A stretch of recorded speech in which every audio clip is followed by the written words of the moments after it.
ನಮಸ್ತೆ ಕರ್ನಾಟಕ. ಶ್ರೀ ಶನಿಮಹಾತ್ಮ ಸ್ವಾಮಿ ದೇವಸ್ಥಾನ, ಕನಸವಾಡಿ, ಚಿಕ್ಕಮದುರೆ. ನಮಸ್ತೆ ಕರ್ನಾಟಕ. ಇಂದು ಕಾರ್ತಿಕ್ ಮಾಸದ ಪ್ರಯುಕ್ತ, ಅಮಾಸೆಯ ಪ್ರಯುಕ್ತ ಲಕ್ಷದೀಪೋತ್ಸವ ಕಾರ್ಯಕ್ರಮ ಇತ್ತು.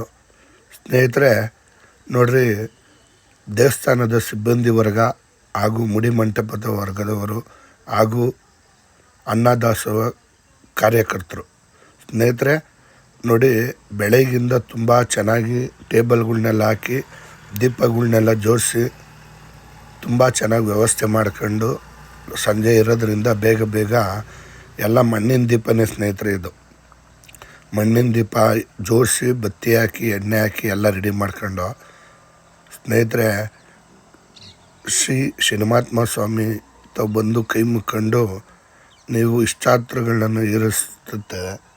ಒಮ್ಮೆ ಭೇಟಿ ಕೊಡಿ. ಶ್ರೀ ಶನಿಮಹಾತ್ಮ ಸ್ವಾಮಿ ದೇವಸ್ಥಾನ, ಕನಸವಾಡಿ, ಚಿಕ್ಕಮದುರೆ. ಸ್ನೇಹಿತರೆ ಸಂಜೆ ಆತ ಬಂತು. ಸಂಜೆ 8 ಗಂಟೆಗೆ ಸರಿಯಾಗಿ ದೀಪ ಹಚ್ಚುವ ಕಾರ್ಯಕ್ರಮ ಇತ್ತು. ಹಚ್ಚೋದು ಜನನೂ ಹಂಗೆ ಸೇರಿದರು. ತುಂಬ ಚೆನ್ನಾಗಿತ್ತು. ಸ್ವಲ್ಪ ಮಳೆ ಬರುತ್ತಾಯಿತ್ತು, ಆದರೂ ದೀಪಗಳು ಚೆನ್ನಾಗಿ ಉರಿದೋ. ಮಳೆಯಲ್ಲಿ ಏನಪ್ಪ ಮಾಡೋದು ಅಂದ್ಕೊಂಡಿದ್ದೋ, ಆದ್ರೂ ಏನೂ ತೊಂದರೆ ಆಗದಿದ್ದಂಗೆ ಚೆನ್ನಾಗಿ ದೀಪ ಹಚ್ಚೋದು. ಒಮ್ಮೆ ಶ್ರೀ ಶನಿಮಹಾತ್ಮ ಸ್ವಾಮಿ ದೇವಸ್ಥಾನ, ಚಿಕ್ಕಮದುರೆಗೆ ಭೇಟಿ ಕೊಡಿ. ನಮಸ್ತೆ ಕರ್ನಾಟಕ.